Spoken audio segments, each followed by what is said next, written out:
Yeah. Yeah. Yeah. Said he took over. They took over 24 million. Shit.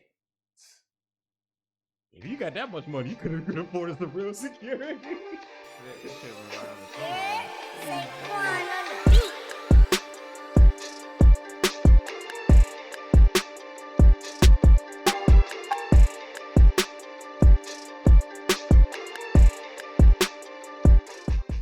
All right, y'all. We officially back at it. Welcome back to another episode of the Hold Down Podcast. I'm your main man, Bloodbath. No explosions, no Quan this week, but I'm not by myself.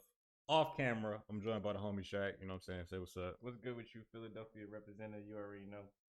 Exactly. He didn't want to be on camera, but he still wanted to be on the show. So I said I can make that happen.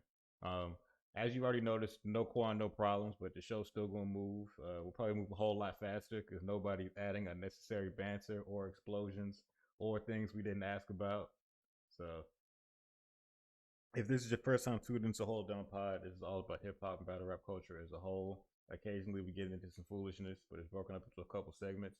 First, we have hip hop shenanigans, where we talk about what's going on in hip hop and rap in general. Second, we usually do our actual battle review. We go over a battle every episode. Third is like artist of the week and closing remarks. So yeah, that's the flow of the show. We're gonna get it started with this week's hip hop shenanigans. Ain't a whole lot of actual shenanigans to talk about per se. I'd say the most like ridiculous thing on this list of shenanigans is the DJ Mustard story. DJ Mustard, he has a personal shopper, right? And I remember the story started hitting the internet. Screech was like, huh? He had a personal shopper, but the girl was stealing from him. She was stealing mad money from him. She stole over 50K from him by spending his credit card on random bullshit. I think that shit was like close to like 6 figures in there, so 5 figures. Yeah, like she stole over 50K, and she didn't really have to because she already received a salary of 72K a year just to buy clothes for this nigga. If I'm getting paid $72,000 a year just a personal shop for a nigga, you ain't never gonna have a problem with me, bro. You will never have a problem with me. And you shopping for mustard, so you know you getting exclusives, right? So like, even if she worked some of this shit with her own money, she could have probably flipped it and easily made that 72 a stack a year legally, like straight up, like just going in the store. You literally buying with your bread, what you buying for him, and just selling it. Like it made no sense. But he said that 50K is just off one receipt, so it's probably even more than that. Yeah, probably way more than that. He's like, that was stupid. Like, it's one of the things where it's just like, dog, y'all niggas want to flex with a gram that bad? Like, I'm about to say, but it's like you can't really, well, you can't blame them because stealing is stealing. I don't fuck with these, but like, it's at the same time, it's like literally by what you wear, you can increase your income. Like that sounds crazy, but like literally, what you wear, especially as a woman on social media, you can increase your income. Like you can, sell a certain lifestyle. So like if you particular, I don't know if that's her field stylist or whatever, that's a friend that he made a stylist or whatever, but if she a stylist, the way the gram is, the more you flex, the more you show your quote unquote style. Even if you know what I'm saying, feeling to get that style, the more clients she probably bringing in. She probably made a whole lot of revenue from the shit she on Instagram flexing to be. So it's fucked up, but like that's kind of that's the state of the world we in, where it's that like whole fake it till you make it mentality. Yeah, like that. But shit, like, that she shit didn't even real. have to fake it, and she really didn't have to, because she was already getting paid $72,000 a year. You make more than enough to be able to just afford this shit on your own. Like you wildin'. You don't not the shit that they want to flex and wear, bro. You gotta think one outfit on a shirt you from head to toe, bro, could be 10 racks. That's one outfit from a shirt you could be like 7-10 racks. Head to toe, counting the accessory, the person up, bro. Yeah, and one outfit 72 for a chick that's trying to fake that lifestyle. If she trying to be herself, yeah, 72 could definitely carry you far. But if you trying to fake like you on mustard level, 72 ain't shit. Cause think about it, you know what I'm saying? He wasn't really looking second guessing $50,000 receipts. You feel me? So 72, and you trying to pick that lifestyle, that ain't nothing.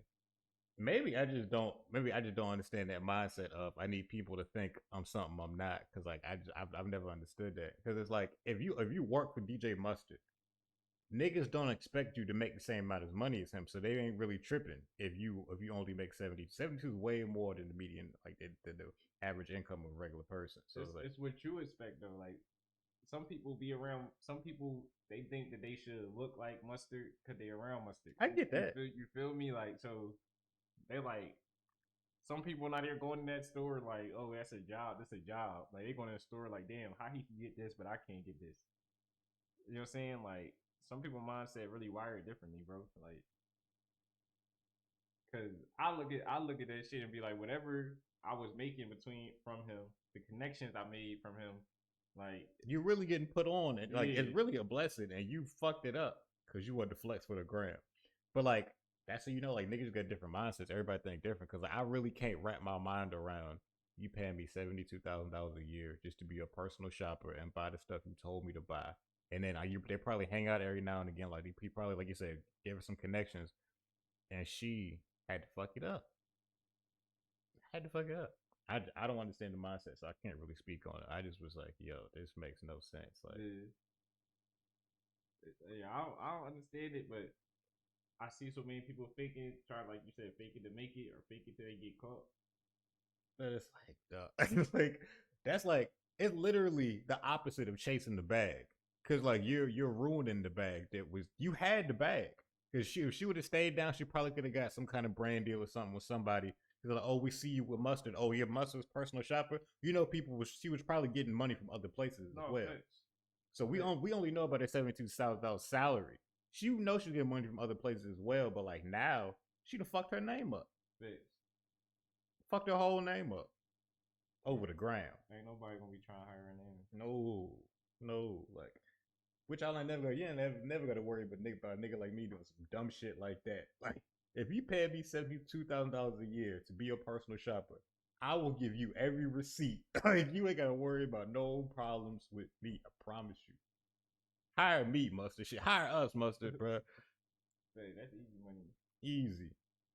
And I'm a nigga too, so like, that's the thing. She a girl, so I don't know how she thought she was going to get away with that for too long. The receipts clearly wasn't adding up. I'm a dude, and I still want to do that. No, I don't get it.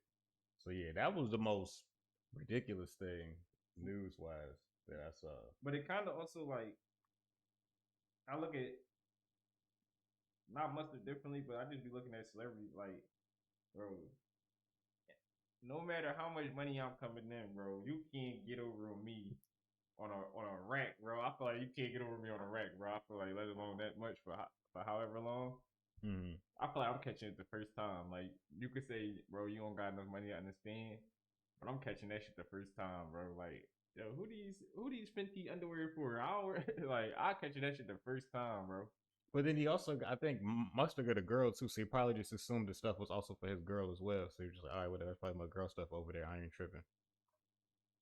Yeah, I don't know. I'm catching that shit. I feel like I'm catching it, bro. He said that she also went on the $15K shopping spree at Louis Vuitton as well. So he just said he only mentioned two things: the $50K and the $15K. So that's only two. And he said he knows got to be way more out there than that. Like at this point, you don't just wake up getting comfortable enough to. Nah, she been doing this for a minute. You start off with like 100 here, 200 there, a stack, 2 stacks. Then you build your way up to 15. Right? She's well above grand larceny. Well above grand larceny. Like she could do real time for this. Like if Mustard really get her like get cops involved and shit. Like she really wanted to, but yeah, cause like she really got that nigga fucked up. Like. Really got that nigga fucked up. So now in other news, I guess somber news. Pretty Ricky member Baby Blue was shot. He ain't dead, but he in critical condition. So apparently, my bad, y'all, the camera cut out. So I was saying is that Baby Blue from Pretty Ricky, he was shot, like you said. But you were saying, what was you saying? I was saying that shit seemed a little brazen. The nigga don't be having no security or nothing, but I guess he said it was just him and his mans. I guess he thought that was all it took. And they were doing this, bro. They was going to a bowling alley. They figured they wasn't gonna need all that. It don't matter, bro. I mean, I guess when you fall off, you don't think you that popular to need all that, but shit. Even at least one security, at least one nigga with the strap, bro. it's 2021. Even if you're not a rapper, you need a nigga. You need to be traveling with a nigga with a strap. Yeah. But apparently, I'm still reading the article. It says this is the latest bad news to Baby Blue. Apparently, he was charged with forging documents to get over $1 million in ill-gotten proceeds from the fund. What fund? He is still awaiting trial with 11 other defendants who are charged with wire fraud, bank fraud, and conspiracy to commit wire fraud. Oh shit, I didn't know about all that. Yeah, the nigga was on a PPP scams. Yeah, yeah, yeah. Said he took over. They took over 24 million. Shit. If you got that much money, you could have afforded the real security. You should have been riding with somebody. Ain't no excuse. He got somebody documents they ain't fuck with. Yo, I had no idea. They said they were trying to rob a nigga chain. Yeah, it's dangerous out here. You can't be riding solo. Yeah, that's sad. Well, hopefully he pulls through. But only person we could say who didn't pull through this week was Black Rob. Black Rob passed. That was Rest in peace. Rest in peace, Black Rob. That was really sad. Cause I remember before you passed, the videos was going around that he was in like bad shape. Yeah, that's crazy. I feel like we lost a lot of rappers in the last couple years.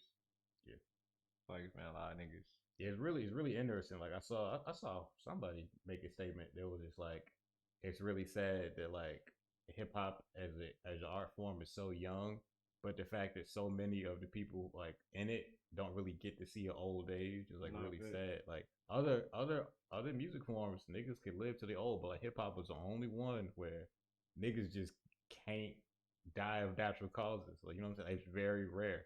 Yeah, it's sad. It's different. It's sad. Like, cause I think I was reading a tweet saying like Cool Herc thinking about that nigga not even 70 yet. Niggas just can't get old. I mean, hopefully that's something that changes over time. I feel like it's because hip hop is new. I feel like also it's curved because hip hop is new too a little bit because like hip hop is not that old in general. Yeah. You feel me? So like we can't really have no old artists, too old artists because shit not but so old. You feel me? Like hopefully we see Hov live to 80 and Nas live to 80, 90. That's what I'm saying. Like, if niggas could start making that the standard, then it'll be cool. But as of right now, niggas, very few niggas in hip hop it seems like can make it past like 60. Like even 50 shit. Yeah, so it's like especially if hip hop started in like the 80s, right? And right now it's only been 40 years since then. So if you was like 18, 19, 20 then, it's only been 40 years, you probably just about to hit 60. Yeah. But most of these niggas can't get past 60. Like it's crazy. Like niggas gotta live longer. That's all I ask is protect your own. So yeah. Diddy did come out and say he's gonna pay for the funeral. I know Twitter was talking shit saying, Diddy, you need to pay for this. You know what I'm saying? He was over Bad Boy. He was a Bad Boy artist. So Diddy made a statement saying he's gonna pay for it. So that's only rightfully so. But I feel like Diddy gonna do more though. I feel like he gonna do more. I thought even if he didn't pay for the funeral, like you don't know how much funerals it can be expensive. It can. But what he may be giving the family on the outside, you never know. So we don't know. We don't know. You're right. I just feel like from the outside looking in though, niggas always assume that Diddy don't be helping niggas because like I guess we've never really heard nobody come out and be like, nah, bro, Diddy really took care of us. You know what I'm saying? Like some like you hear that every now and again, like other people like, oh, this guy was looking out for me, but like Diddy, nobody really ever talks about like Diddy looking out for them and shit like that. But my only caveat to that is that like nobody has really like niggas have said what Diddy have done wrong to him, but nobody like or very few people you hear have a forever grudge against Diddy. Like somebody like people like the Locks and stuff like that. Like they still kick it with this nigga, bro. They still like do interviews with this nigga. Like they still talk, saying highly of this nigga. So I feel like a lot of niggas have hit the point where they understand that we didn't know our business. And Diddy may have knew the business better than we did, but nonetheless, that nigga changed our lives, and he made a lot of legends. You feel me? Helped make a lot of legends, and it's not very few people. It's very few people you hear say that they just genuinely still don't fuck with Diddy to this day. Like even for the person he changed into, like maybe Mace, I don't think Mason Diddy still got their issues, but everybody else they still rock with him again. They still forgave him and move on or whatever. But as fans, we always when we hear Diddy in business, we always just assume it's The bad. fans hold on to shit It's forever. bad business always. When it comes to Diddy, yeah. Fans and when it fans comes of to certain anything, people, bro. they forget they got short term memory. Fans of anything only want to talk about the bad. They'll be like, "Yeah, that's nice and all, but you remember you did this?" Like, being a fan of anybody means to like, yo, niggas only gonna remember the bad shit. But you're right, niggas only talk about bad shit with Diddy. Niggas don't talk about all the lives he didn't change for real, for real. That's like a Suge Knight type thing. That's like even though I'm not gonna say Diddy as bad as Suge Knight. Because I say Suge Knight, don't bring Suge into this. But there's a lot of niggas who would say like even Snoop, Suge changed a lot of lives, bro. There's a lot of niggas who's in bad deals. Suge got them out of bad. Oh yeah, deals. nah, that's like, true. You feel me? Suge didn't change a lot of lives, no matter how much bad. Like Suge a big deal in hip hop. If it wasn't for Suge Knight, we would have never got Bow Wow. No, that's a fact. We might not never got the resurgence of Tupac. We might have never got, you know what I'm saying, Snoop. We might not. That's true too. That's definitely true too. The weird thing about Tupac resurgence that I feel like niggas don't talk about enough is how the nigga just became a West Coast nigga like immediately, and how nobody ever talked about how he's not from Cali. I talk about that all the time. I say that's his detriment. You feel me? Start claiming that thug life, that game banging, that was his detriment. It's like, nigga, you are from Baltimore. How the fuck do you go to jail, come out, and this West Side till I die now? Like, what? You not from there. That's not how this works. Like, but that only happened because Suge was the nigga that bailed them out, and nobody else would bail them out. Yeah. Nigga said, come to death row. But that's all. That's just one of the things I never fully understood it. Even to this day, I'm like, that's not where you're from. Like, I could never move nowhere, and overnight, nigga, that's all I claim is where I just moved to. Like I understand having a sense of loyalty, like you said, to Suge, because Suge really looked out for you and got you got you a new deal, put you in a better environment. You got more security and shit around you. But oh no, I think it's different. I think this could maybe part of it because of him being an artist. Like you start gravitating to telling the stories of the people you're around, living vicariously, let the people live vicariously through you. Yeah, that's normal type shit. I don't know, but it wasn't a good look. You see how that ended. Yeah. Always. I don't really like seeing like hip hop beefs like that. Like I know it's still a lot of hip hop beefs that go on. They're just not really as publicized as that one was. Like I would like to see no hip hop beefs, but it's a lot of hip hop beefs. Like it's a lot of shit, bro. All this shit translate, bro. Like they can have a whole episode about how like, bro, even just songs like different songs, bro. It really feeling like real life street beats and shit. Like we were talking about that a couple weeks ago with when Who I Smoke came out. Bro, even mainstream songs, bro, like Back in Blood, bro. Like niggas really know the history of like Back in Blood. Like that shit, some Memphis real life street beef. You feel me? Like so yeah, it's weird. It's a weird dynamic. I used to be like, I don't know. I've always said, bro, like, do you know how much you gotta really not like a nigga to put that shit on wax? Like, you know what I'm saying? Like, you know how much you really don't gotta fuck with somebody to sit there and write a verse about this nigga, come out, record the verse, and then be ready to perform that shit over and over and over again? Some of these niggas really don't like each other that much. No, I believe it. Nigga, you have to really in your heart hate everything about it, nigga, to do all that. Like, that pay. I don't think I hate nobody that much. Like I really don't I don't hate nobody that much. I'd make a whole diss track and then be ready to perform it over and over again. Like I get tired of talking about the nigga, honestly. Like no, some of these niggas be in real life shit. Like somebody take one of your homies, you might not get tired of saying fuck that nigga in every song.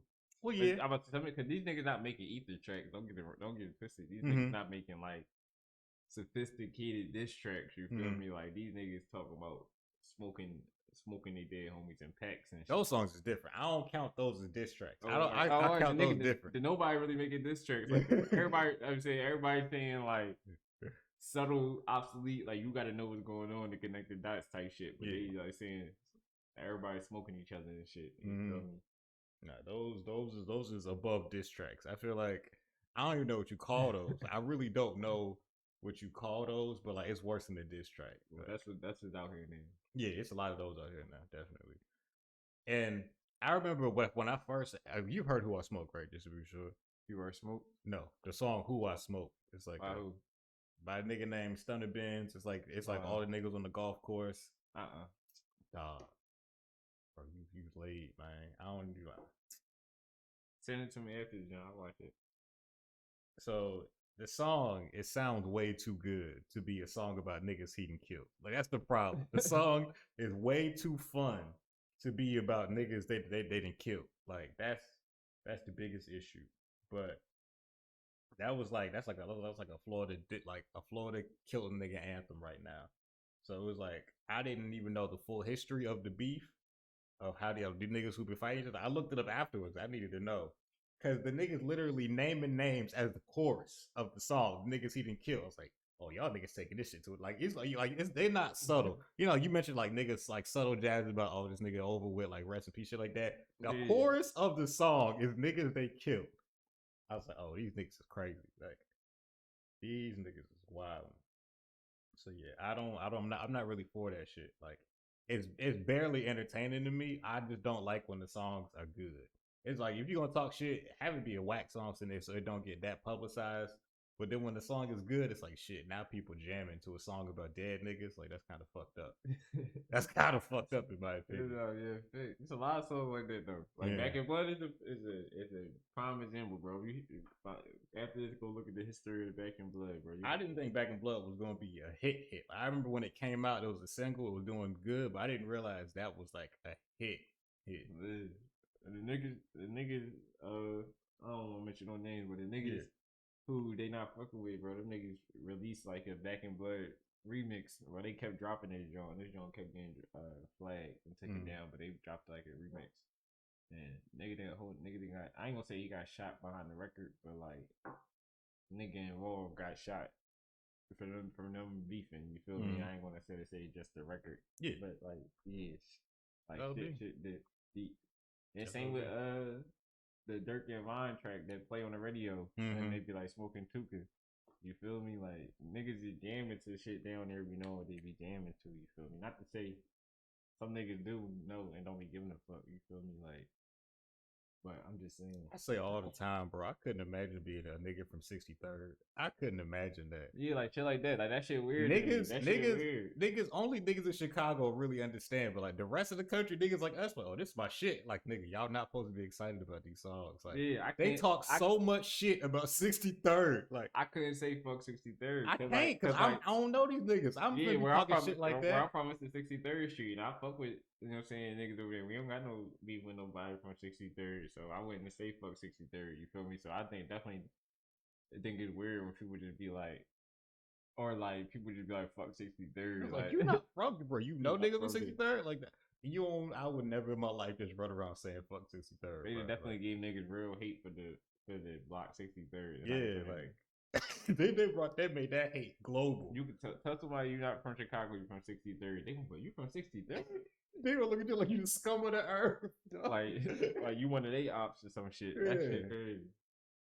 I ain't never seen niggas make a whole block hated in the world just off some tracks, bro. Like that shit different. I was having a conversation with my man was like, basically it's like street shit become trendy. That shit weird to me. Like street shit become trendy. Smoking packs and shit like that. That shit becoming trendy. That shit weird, bro. I'm not really into any of the glorification of niggas' actual deaths. You can make aggressive songs and shit, but like I don't think it's cool for other people to be excited about other niggas' deaths. Like unless you in that beef, then I get it. But outside nigga like me, I'm not gonna be talking about those 63rd niggas. I don't know nobody from 63rd, so. No, that's just it. Last thing on the docket is me and you haven't personally talked about Ultimate Madness 3, which starts this weekend, by the way. So the day this episode dropped, if you listen to it on Saturday, you should have had your bracket in, because I told everybody for like a week and a half now, get them brackets in. I'm about to put my second one in. I've been putting links to the brackets and shit everywhere. I got it on the Twitter, I got it on the YouTube. Like, ain't nobody got no excuse for not having their bracket in. Even if you don't know battle rap, you got a chance to win 10K. Make a bracket. Like, come on, man. So me and you, we ain't talked about it. So We just gonna do round one predictions just to keep it simple. All right.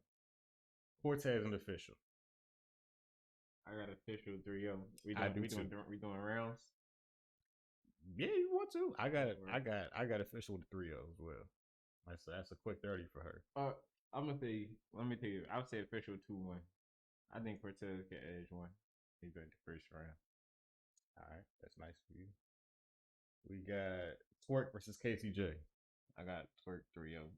I got Twerk 3-0 as well. She might get one. Twerk 3-0. He about to snap. I'm gonna give Twerk 2-1. I'm gonna give Twerk 2-1. Oh, look, this is the right. Yeah, this is the right one. And then is Prep versus Swave. I got Swave. I got Swave, but I think Prep can edge it because I think it's the fan type shit. But the fans only if it's a tie. It's judged. Yeah, only if it's a tie. I got Swave then. Because if it's judged by like real judges, I don't even know who judges are. I should probably look that up. But judges gonna fuck with Swave because Swave gonna have some real bars. Like Swave gonna have something intricate and something layered. Especially since it's his first round. Prep he had all this time to prepare for it. Prep not slight though. Nah, but I feel like a lot of these niggas' first battles is gonna be the scariest battles because they had the most time to prepare for this round one. Yeah. After this, niggas might get shaky because they got less time to prepare. But round one, it's gonna be some of the worst bodies of the tournament. I feel like Swave. The only thing Swave might get the old man treatment. Like, you know what I'm saying, some of the Swave bars might be outdated. Like I've listened to some of his recent battles. Like they was okay, but he wasn't like him versus Swamp. He beat Swamp for sure, but he wasn't saying nothing like he wasn't saying too much out the. Yeah, I've seen him battle B-Dot as well. He just did okay. Like he didn't really like murder that nigga. I kind of feel like B-Dot might have won that one. So yeah, so we'll see. Yeah, but I got Swave. I'd say 2-1. I got Swave 2-1. Geechee Gotti versus Riggs. This could be an upset, but I got Geechee 2-1. I don't even know who Riggs is. So I'm not familiar with him. So He tough. He coming up. He's tough though. I'm assuming he's from Philly because you know him. No, I think he from the West. Oh, all right. He a blood nigga. No, I don't know. He had a battle against A-Ward. That joint was hard. A-Ward got a lot of good battles. So all right then. I still got Geechee because I only know Geechee. You wasn't here to talk about him body Math Hoffa, but I'm sure you agree that he killed Math Hoffa, right? Yeah, that was a 3-0. Okay, I had nothing to say. Have you seen Math Hoffa on Twitter talking about he think he bodied like he 30'd Geechee? Oh, this nigga Math Hoffa wild, bro. Like this nigga Math Hoffa just talking. That ain't no surprise though. He be talking just be talking, bro, because he really can't believe in his heart he 30 Geechee. Like, yeah, that ain't no surprise though. Jerry West versus Swamp. I got Jerry West 2-1. Jerry West. Yeah, I got Jerry West. Like a Swamp, the best Swamp we've seen low key was him and Geechee in that tag team. Swamp was looking good that battle, but I don't know if he's gonna do it again. Yeah, I got Jerry West. Yeah, I got Jerry West. Serious Jones versus Rum Nitty. Rum Nitty, he gonna punch his head off. Everybody got like I haven't seen one person in Serious Jones corner yet. No, I got Rum. That's it. Yeah, I got Rum. Everybody said that. Now, a lot of niggas think Rum gonna win, so we'll see. Drugs versus Yoshi G. I've never seen Yoshi G, but I've only seen Drugs a couple times, and I didn't really like any of them. So I got Yoshi G. Drugs could beat her though, but I got Yoshi G 2-1. Yeah, I've never liked any of Drugs' performances, so I'm just gonna assume she's gonna win. So I got her 2-1. She got too many flips she could do with Drugs. Yeah. Jack Boy Main versus T-Top. I got T-Top. Easily. Like, T-Top 3-0.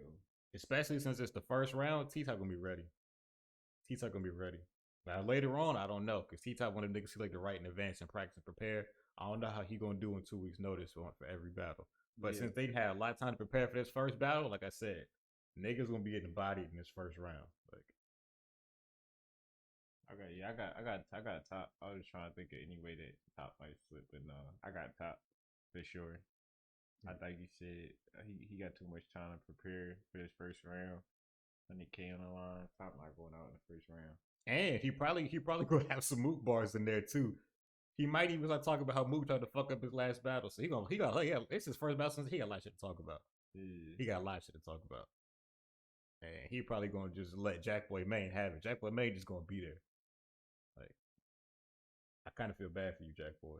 But yeah, that's the whole first round. Starting this Saturday, April 24th. No upsets. I think Ichi could get an upset. Ichi could get an upset. And Drugs, I guess, would be an upset if Yoshi beat him. Twerk would be upset too if he choked. Because KCJ is good. I don't see Twerk. I hope he don't choke. But I never seen Twerk battle female though at the same time. I've never watched it, but I know he has because I've seen the videos of it online, but I've never watched any of the videos. So he's done it. Yeah. Let's see. Let's say Twerk got a lot of battles because Twerk battle all the time. We just ain't watched all of them. He got so many. But yeah, that starts this Saturday at 3:00, 3 p.m. Eastern. So be ready. They're starting early this time because they got a lot of shit to get through. So I got to make sure I write that shit down because I would definitely forget that it starts at 3:00. That shit gonna be 3 to 8. Most likely it's gonna be 3 to 8. Yeah. But then that's good for me because it's a UFC event this weekend too. So as soon as this ends, the UFC probably gonna be been done started. So when's that Teofimo fight? The boxing match. Teofimo Lopez. No, I know what you're talking about. I just don't know. I saw him doing promo recently, so I know he got a fight coming up. But yeah, that's Ultimate Madness 3 starting this weekend. Get your fucking brackets in. So yeah, now I guess we can move on to this week's battle. We're gonna review JC versus Prep. I did not choose this battle. Y'all know I don't really follow JC like that. So this was Shaq's suggestion. My suggestion. You know, I don't follow it too. I just happened to stumble upon the battle. Mm-hmm. This was that period I was just watching battles. But it was a good battle though. I feel like it was a good battle. It was a good show for both of them. For two people I don't be checking for. Nope. They definitely gave me a pretty good battle. Especially, I won't be checking for Prep because there's too many clips of Prep just saying some pause-worthy stuff out there in his battles. Like, Quan literally sent me a clip of Prep saying something pause-worthy, like, just the other day. Like, right before you said JC versus Prep, Quan, like, a couple days before that, he's like, "Yo, you seen this?" I was like, what the fuck this nigga talking about? Like, see, that's probably what Jay-Z was referencing in the battle. I don't really watch Prep like that. Because that's back when Prep first was coming around, he was dressing up, and I definitely wasn't watching niggas that was, like, into the antics like that. Yeah, I don't like that he stuff. He was wearing a bow tie and shit. I just wanted to get a guard down, rap, and go home. Like, you don't got to be overdressed.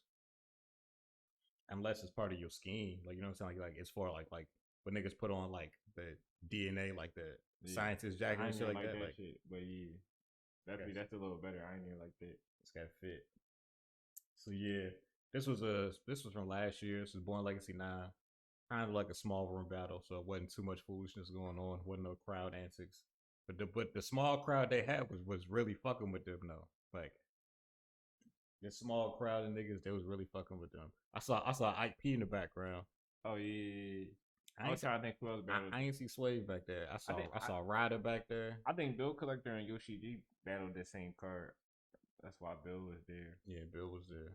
I think Bill battled Yoshi, but I think I like the crowd, but at the same time, I feel like some of the bars are going over the crowd head. Like this a battle that you kind of got to pay attention to bars. Don't even pay attention to necessarily reaction because they was reacting to some corny shit and they're not reacting to some fire shit. Okay, in some of the rounds.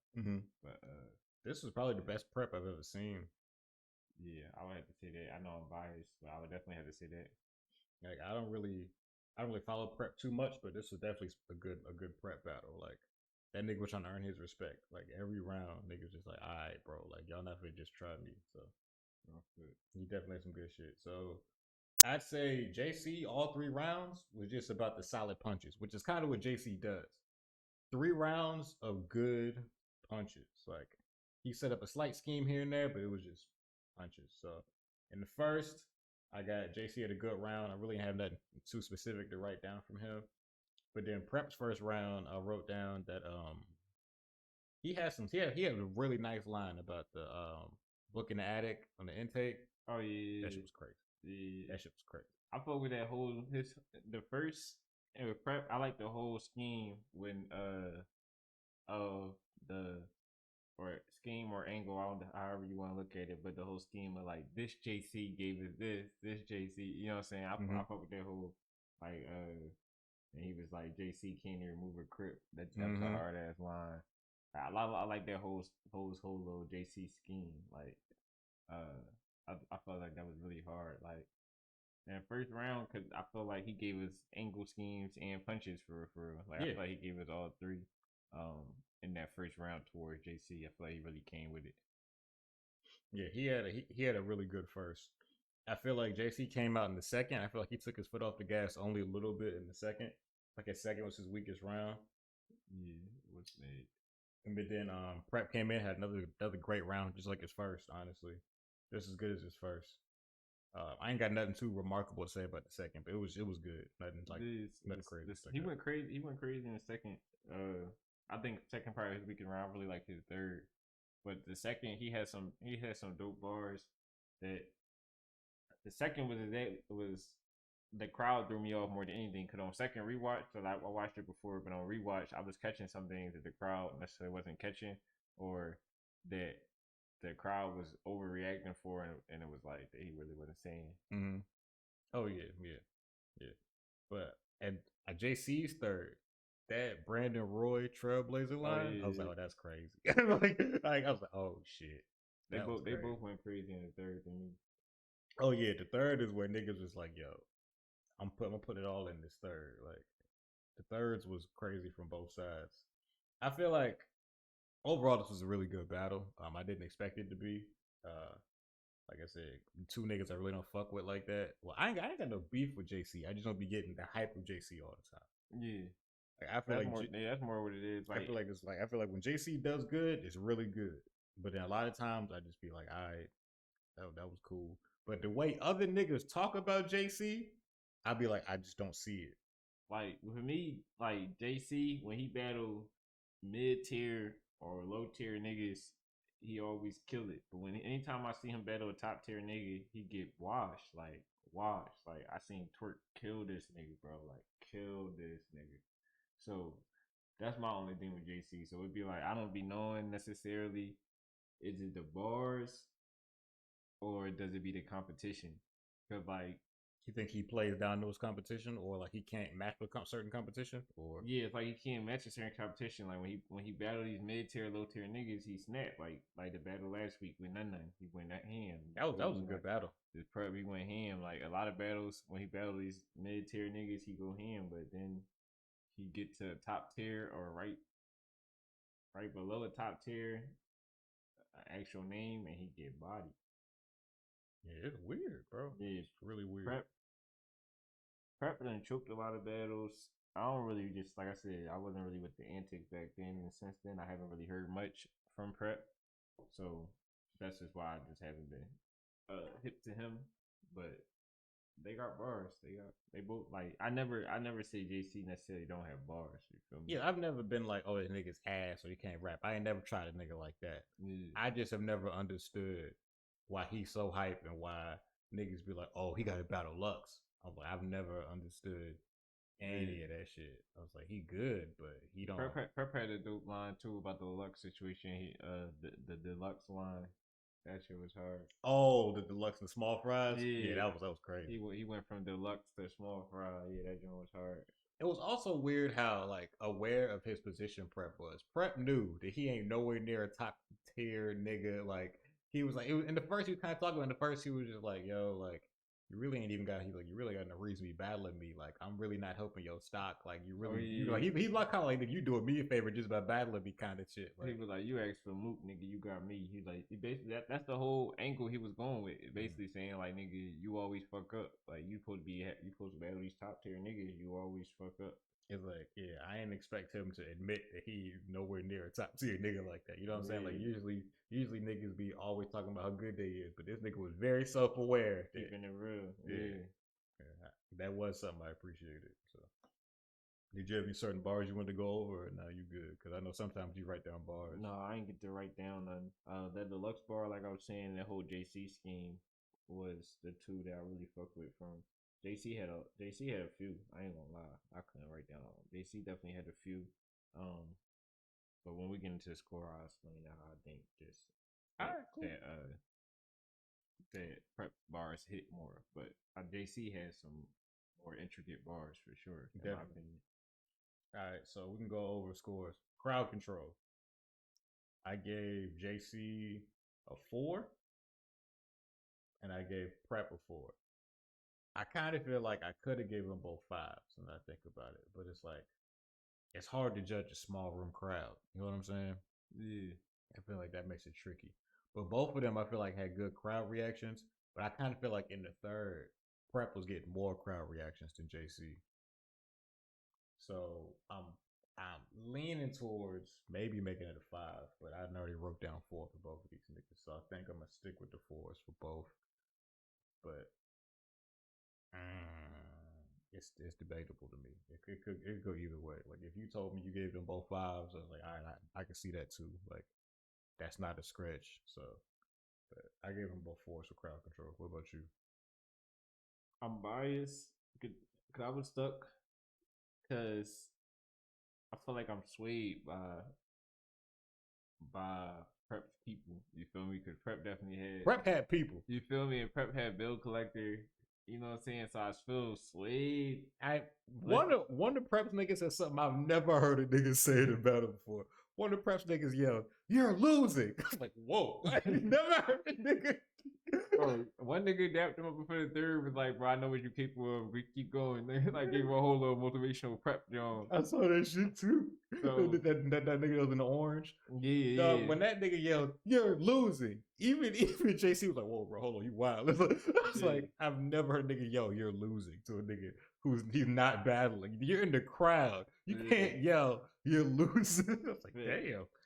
So listening to you, I do want to give them an equal, but I just in my mind, I was already gonna give Prep the 1 up. So that's fine. I'm gonna give Prep a 5 and JC a 4, and Prep jumped into the camera, and then he ran and jumped. I give him some little showmanship, so I give Prep 5, JC a 4 for crowd control. That's reasonable. Yeah, I can see that. Delivery, I gave JC a 5. I feel like JC delivered his shit well. I feel like he was very clear. He understood everything the nigga said. It's like the way I look at it as if another nigga tried to perform your bars, they couldn't do it better than you did. And I feel like he really like he knows his shit. Like he don't come in high energy yelling and shit. He come in, he say his shit, and he let the shit breathe for a second before he come out with another bar. I feel like that's good. Like he has a good cadence and timing. Prep, I didn't like his delivery as much. I feel like his voice sounded a little low or something. Like I don't know. I feel like the nigga was coming off a cold or something, bro. Like I don't know if it was just me or if you felt that way too. But like delivery wise, I give him a 4. But in my head, I could even bump it down to 3 if I really needed to. But right now, he seeks it at a 4 for delivery because it was just something about his voice where like he just wasn't as clear as JC was. So it was like I don't know. Like he rapped his shit well. It was just something about like he sounded like it was like a little raspy to me. Like I don't know. Like he sounded like he needed a cough the whole battle. For me, they both didn't really give me nothing special on delivery, and I don't know, maybe the timing off. But I feel like JC first was shorter. Like JC had a short first. It was definitely his shortest round. Yeah, you're right. So for delivery, because also Prep didn't necessarily impress me with his delivery, but he didn't like stumble or anything like that. But I still can't give him a 5. But I give them both a 4 for delivery. They really didn't. I was listening to their bars, but it didn't. Nothing came off special. JC had a short first, and just I guess monotone, or when he wasn't, it sounded like his voice was cracking type shit. Yeah. So it sounded like he just needed some water or something, and some honey. He would have been alright. But yeah. Haymakers. Haymaker wise, this was a battle full of bars, and it's like it's hard to say whose bars was hitting more because both of these niggas was swinging like the whole fight. So no, it's a fit. But overall, I gave JC a 4 because I felt like he took his foot off the gas only a little bit in the second. His first and his third was crazy. His second was just really good. And then Prep, I also gave Prep a 4. I don't know. I just couldn't pull the trigger on the 5. I don't know what it is. It was just something. It was like mainly because I can't really, off the top of my head, remember too many bars that stick out enough for me to be like, oh yeah, that was a 5. Like I think it's just at a 4. If I had 2 to 3 more if I had 2 more quotables from each nigga, I'm like, all right, yeah, that's a 5. Yeah. But like as of right now, it's sitting at a 4. And I feel that that's definitely part of my argument is that even though it was a lot of punches thrown in this battle, there wasn't that many haymakers knockouts for me. So for Prep, I gave him a 4. For JC, I gave him a 3. And that's because Prep, again, I feel like he had more, but he didn't have anything that just stuck out to really knock me out. In JC, he had a lot of intricate lines, a lot of bars, but not many haymakers at all for me. Like wild bars. Like I said, yeah, he ain't had too many. He ain't had that many wild bars, like or that punched that hard. You know what I'm saying? I wouldn't have said they weren't wild because he, like you said, he had a lot of intricate bars. But yeah, it wasn't like haymaker type bars. Yeah, I feel like that's usually JC's thing. Is just like he gonna say some shit where like even if the niggas in the room don't get it, somebody gonna get it somewhere. But it's like he usually be expecting niggas in the room to get it. That's when he pauses and be like, "I'm too cold. I'm just better than this nigga." That's why in the second round he was saying like this is next level with it. He was like this next level with it. So he was hearing it wasn't hitting. Yeah, he be his own hype man most of the time. So last category, zone. I gave JC a 4 because if he would have delivered in the second as good as first and his third, I probably would have gave him a full 5 and just called it a day. But I feel like I don't know, somebody that second just didn't wow me. You know what I'm saying? Yeah. So I gave him a 4. Prep, I feel like Prep on a really good show. I really nothing like overall nothing to complain about with Prep's performance besides his voice, honestly. So I feel like he had 3 very well put together rounds. He went out there and executed. So I gave him a 5 for zone. I got the exact same score for zone, 5 and a 4. That's what you said for JC, right? 4. Yeah. Yeah. And not that point I knocked for JC, really that first. And yeah, that's really it. Just that first. I feel like the first was short. And Prep delivered the full battle, from top to bottom. Like he was in his zone. He delivered what he wanted to deliver. I would like to see like some rebuttals from somebody, but it's cool. Something like that. That would have been really something to really seem niggas was locked into the battle. That'd been really good. You know what I'm saying? But I don't think not one rebuttal type shit. But yeah, 5 and a 4 for sure. Yeah, so overall they both got 17s for me, which is A. Overall, let me do the math.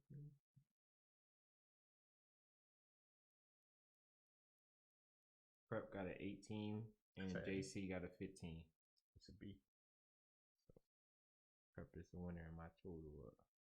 I think the fan vote got Prep winning by a slight margin. Which is surprising. Which is surprising. The niggas on the app love JC. Yeah, JC top 5 app.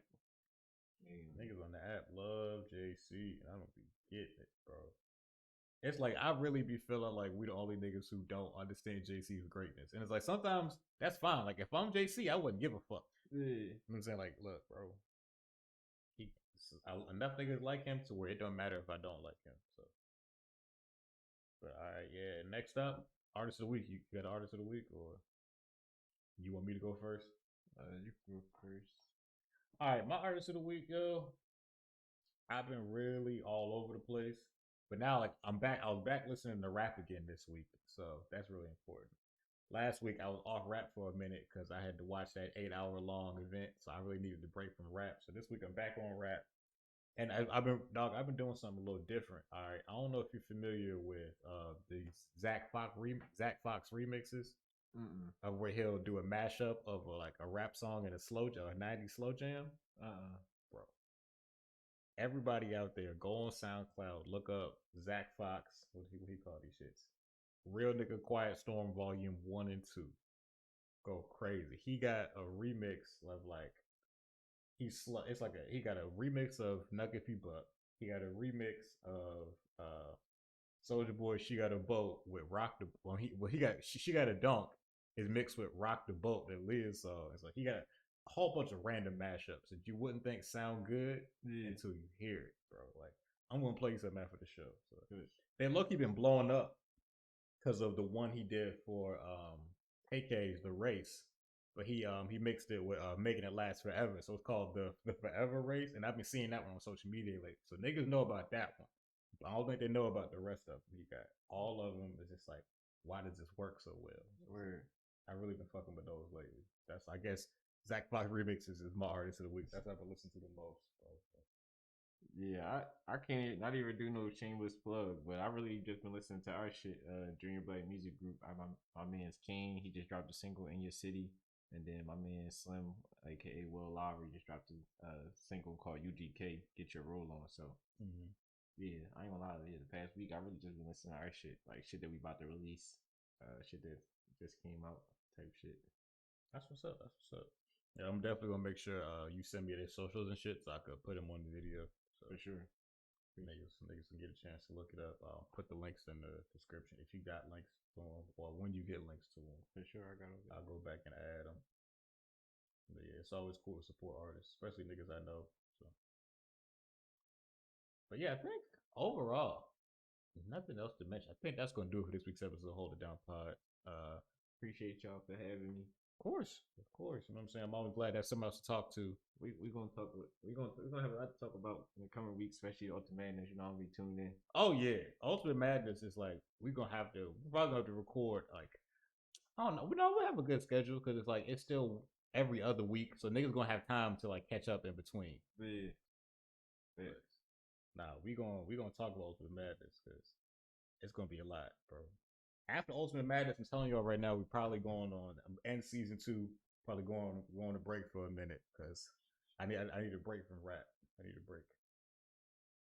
It's a lot going on in battle rap, and it's always something I'm behind on. So I'm gonna take a break after Ultimate Madness. And you're right.